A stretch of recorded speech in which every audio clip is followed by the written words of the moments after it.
بسم الله الرحمن الرحیم. زما محترم عزیزان، الله جل جلاله په موږ او تاسو لوی احسان کړی.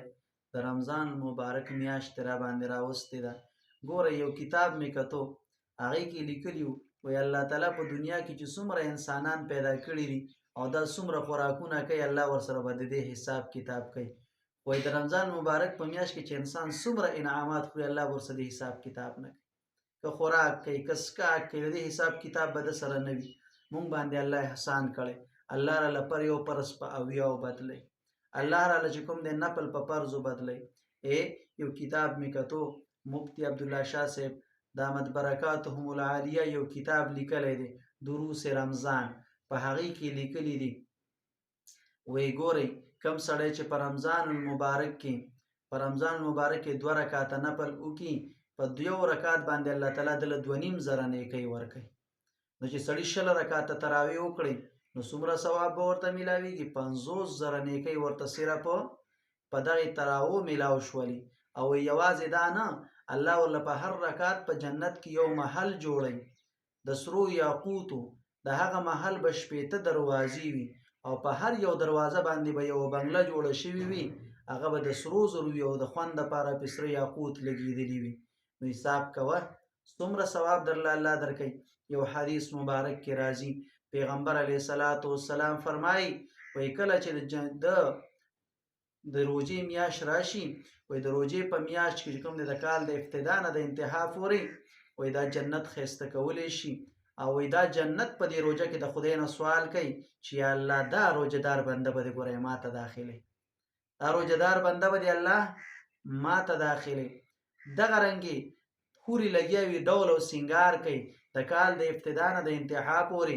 وایي چې کله د رمضان مبارک میاشت راشي، وایي دغه غټو غټو سترګو والا حورې د الله نه سوال کوي خدایه پاکه دا روژهدار بندګان ګورې د دوی نکاحونه به زمونږ سره کړي. مونږ د حورو دپاره سوال نه کوو، حورې د الله نه مونږ غواړي، روژهدار غواړي د الله نه.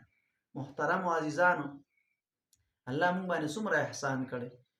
فرض راله الله چې کوم دی هغه په اویا کوي، نفل لاله الله په فرضو قبلوي. الله جل جلاله مونږ او تاسو باندې لوی احسان بیا دا کړی. محترمو عزیزانو، یو حدیث مبارک مې وکتو، مال الله ستا د لوی شان نه قربان، الله ستا د مهربانۍ او کرم نه قربان. خدای خپلو بندګانو له د بخښنې بانې ګوري. خدایه کریم الله د بخښنې بانې خپلو بندګانو له ګوري. یو حدیث مبارک کې راځي چې کله د قیامت ورځ شي، په ورځ د قیامت باندې خلک په حساب کتاب کې چې کوم دی په تکلیف کې پراته وي، وایي د عرش د لاندې به یو دسترخوان د خوراکونو چې کوم دی غوړېدلی وي، او وایي دا خلک په ورته ناست وي او خوراک په کوي. وایي دا نور خلک چې وویني چې دا څوک کم خلک دی چې موږ له د حساب کتاب نه نه فارغ شوي او دوی په خوند لګیا دي، خوراکونه دې موږ له کوي. وایي ورته به وویل چې دا هغه خلک وو چې په دنیا کې د الله تعالی د رضا او خوشحالۍ دپاره روژې نیولې وي. دا روژهدار دا به په ورځ د قیامت باندې د عرش د ستوري د لاندې دسترخوان باندې ناست وي او خوراکونه کوي، د حساب کتاب نه به نه وي خبر. دې د وجې نه حدیث قدسي کې راځي، پوهېږئ رسول الله مبارک فرمایي چې الله فرمایي الصوم لی و انا اجزي به، روژه زما دپاره زه به یې بدله ورکوم. د هر څیز بدله الله فرشتو ته تاسو ولیکئ، خو د روژې دومره اجر و ثواب دی چې الله وایي دې بدله به زه ورکوم. نو الله چې ورکوي خو د خپل شان موافق په ورکوي، نو څومره به وي؟ زما او ستا وهم ګمان نه هم بار ده. محترمو عزیزانو، دا څو مختصر خبرې مې ورته دې باره کې وکړې چې د دې رمضان مبارک قدر وکړو.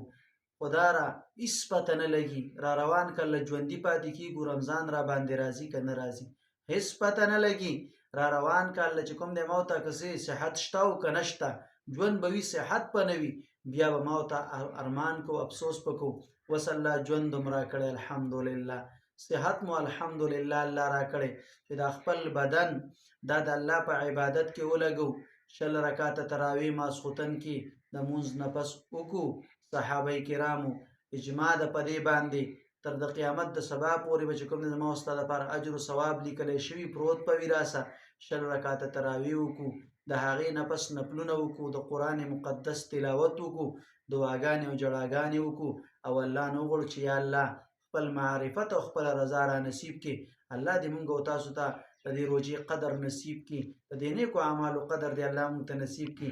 نن سبا خو ملګري تراوونه تښتي، ما ته بلوز یو کس وایي ما ورته وی ته چې کوم دی تراویح کې وایي نه جي تراویح خو نه کوم مال چې تراویح نه کې دا ولې نه کې وایي تراویح په وخت کې ما ته ملګري رنګ وکړي مال دا ستا دوست دی که دشمن دی چې تا د نیکو اعمالو نه منع کوي وایي دا زما دوست دی مال دوست انسان د نیکو اعمالو نه منع کوي دا ستا دوست نشي کېدی دا ستا دوست نشي کېدی معلومه دا شوله چې ستا تعلق هم د بېدینو خلکو سره دی چې هغوی جومات او مونځ نه پیژني او تراویح له نه ځي فرض مونځ له نه ځي دا په ورځ د قیامت د دې روجو اجر و ثواب په کومو سترګو باندې غواړي په هر کې ډېرې خبرې دي زړه باندې مو ډېر دردونه دي د دې عوامو امت دپاره الله تعالی دې چې کوم دی مونږ ټولو ته د نیغې لارې هدایت او توفیق نصیب کړي الله دې مونږ او تاسو ته د عمل توفیق راکړي واخر الدعوانا ان الحمد لله رب العالمین